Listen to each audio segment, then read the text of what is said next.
Hello students, welcome to government commerce college BCom part third EFM paper first ग्रामीण विकास एवं सहकारिता, rural development and cooperation. सहकारिता के सिद्धांत चैप्टर है। सहकारिता के सिद्धांत सब point other principle of cooperation.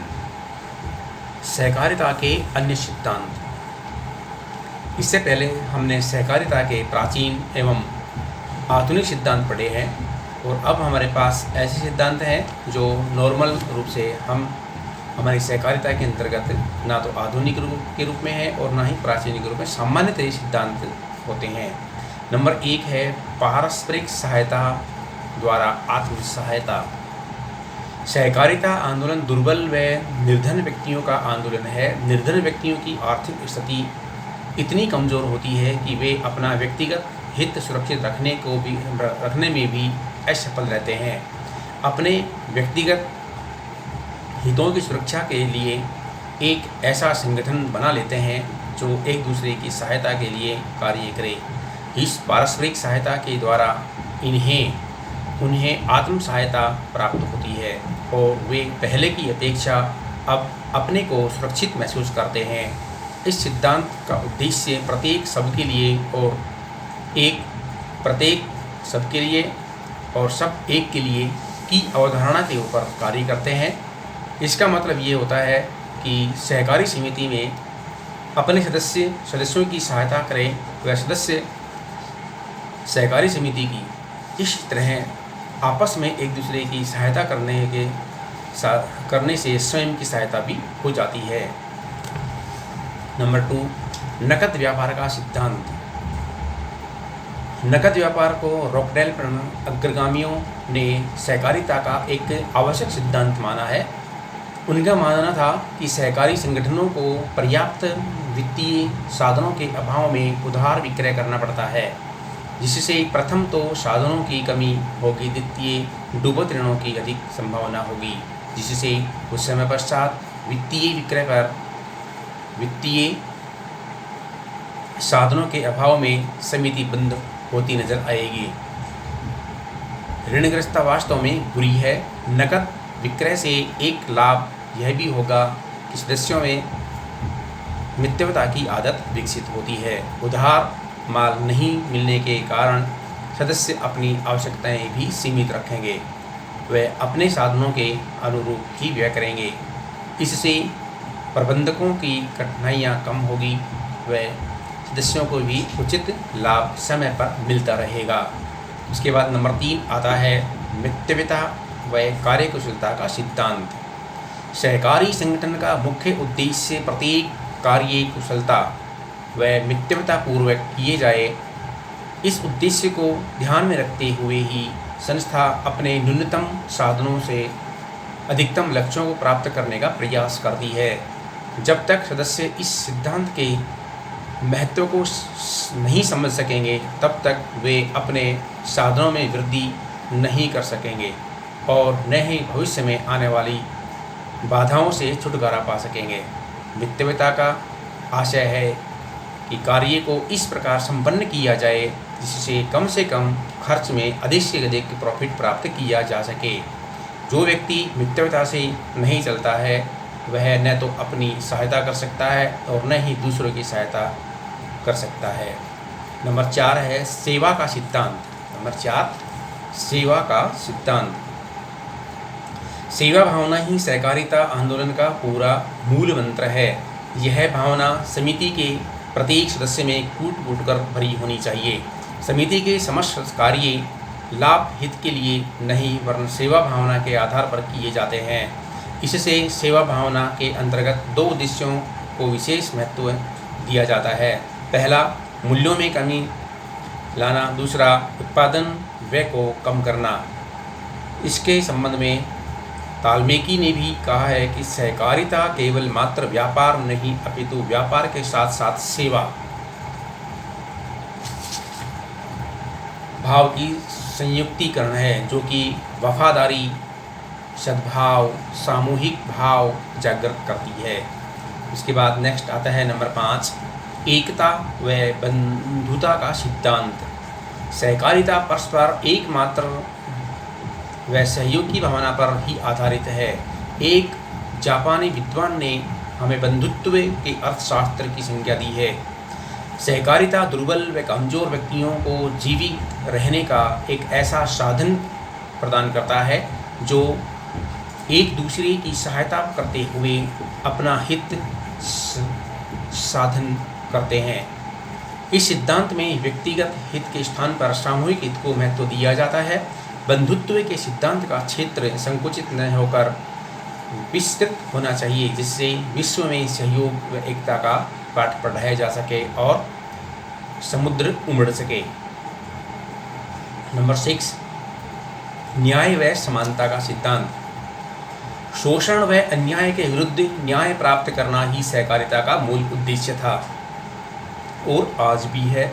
सहकारी संस्था में प्राप्त लाभ को सभी सदस्यों में समानता के आधार पर बांटकर ही इस उद्देश्य को प्राप्त किया जा सकता है। सहकारी संगठनों में प्रत्येक सदस्यों को मत देने या प्राप्त करने का समान अधिकार होता है। वहाँ किसी प्रकार से लिंग, वर्ण, जाति, भाषा, धर्म के आधार पर कोई भेदभाव नहीं किया जाता है। इस प्रकार सहकारी संगठनों में समानता व स्वतंत्रता का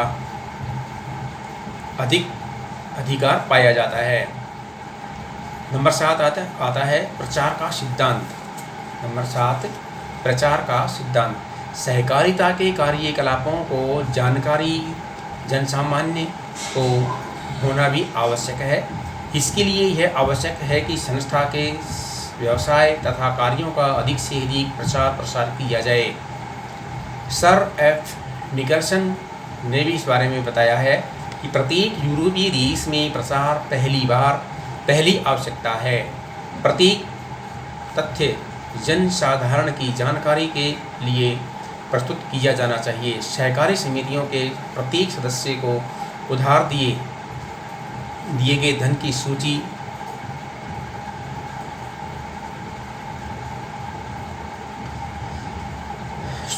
साक्षियों के नाम तथा धन के भुगतान का विवरण आदि सभी तथ्य देखने की व्यवस्था होनी भी चाहिए। सभी सदस्यों को हिसाब किताब की पूर्ण जानकारी भी होनी चाहिए। इस प्रकार से ये प्रचार का सिद्धांत आवश्यक है।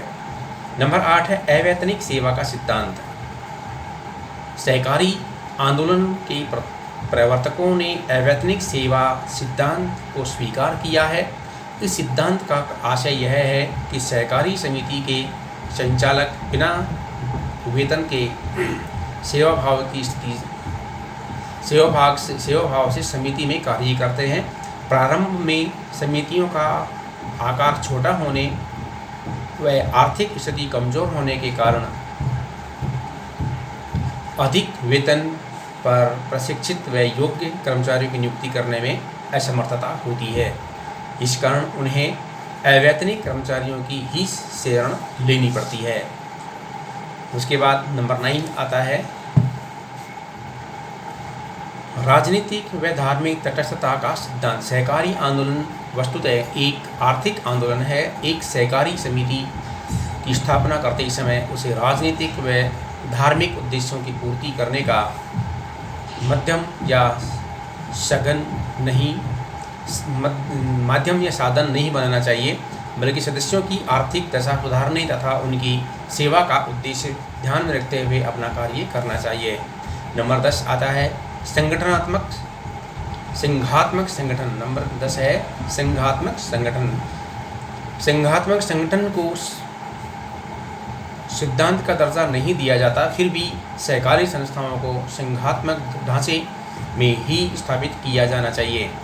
सहकारी समितियों का ढांचा स्तूपाकार हो सकता है। राष्ट्रीय स्तर पर एक शीर्ष संस्था होती है जो देश के सहकारी आंदोलन का संचालन करती है। राज्य स्तर पर शीर्ष बैंक तथा जिला स्तर पर केंद्रीय सहकारी बैंक और ग्रामीण स्तर पर प्राथमिक सहकारी समितियां होती है। उसके बाद नंबर 11 आता है ईमानदारी से व्यापार का सिद्धांत। सहकारिता में ईमानदारी से व्यापार करने पर बल दिया जाता है। सहकारी का उद्देश्य लाभ प्राप्त करना नहीं बल्कि सेवा प्राप्त करना होता है, सेवा प्रदान करना होता है।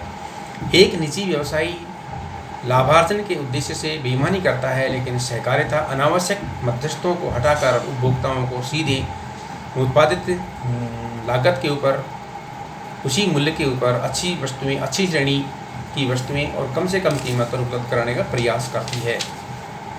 नंबर 12, सामाजिक स्वामित्व का सिद्धांत। एक सहकारी समिति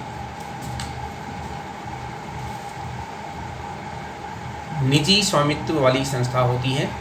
इस पर सभी सदस्यों का समान अधिकार व स्वामित्व होता है। इसकी संपत्तियों पर किसी विशेष व्यक्ति का अधिकार नहीं होता है। वास्तविक अर्थ में यह एक सामाजिक स्वामित्व वाली संस्था होती है जो संपूर्ण समाज व सदस्यों के हित के लिए कार्य करती है। सामाजिक स्वामित्व का तात्पर्य यह भी है कि सदस्यता प्राप्त किए बिना ही कोई व्यक्ति इस पर स्वामित्व जताने लगे। उसके बाद नंबर 13 आता है राज्य संरक्षण का सिद्धांत। राज्य संरक्षण का सिद्धांत। राज्य संरक्षण सिद्धांत सहकारी व्यवस्था में राज्य हस्तक्षेप से संबंधित है। सहकारी संस्थाएं स्वतंत्र संगठन है। सदस्य आपस में मिलकर इनका संगठन करते हैं तथा निश्चित उद्देश्यों के लिए कार्य करते हैं।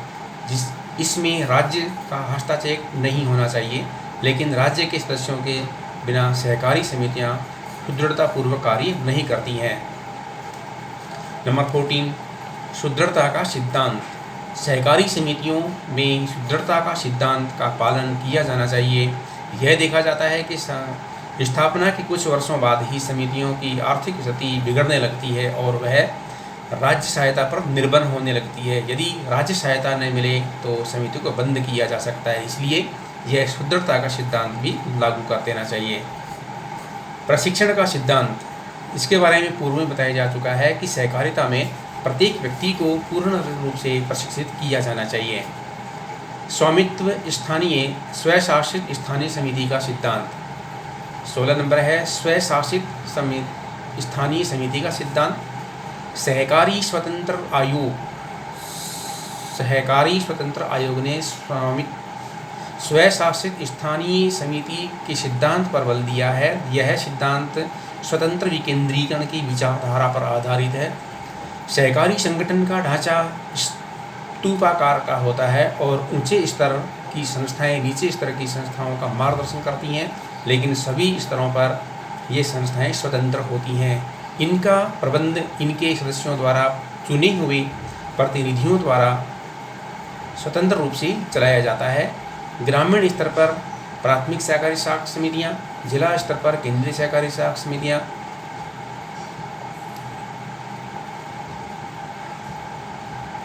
आदि कार्य करते हैं।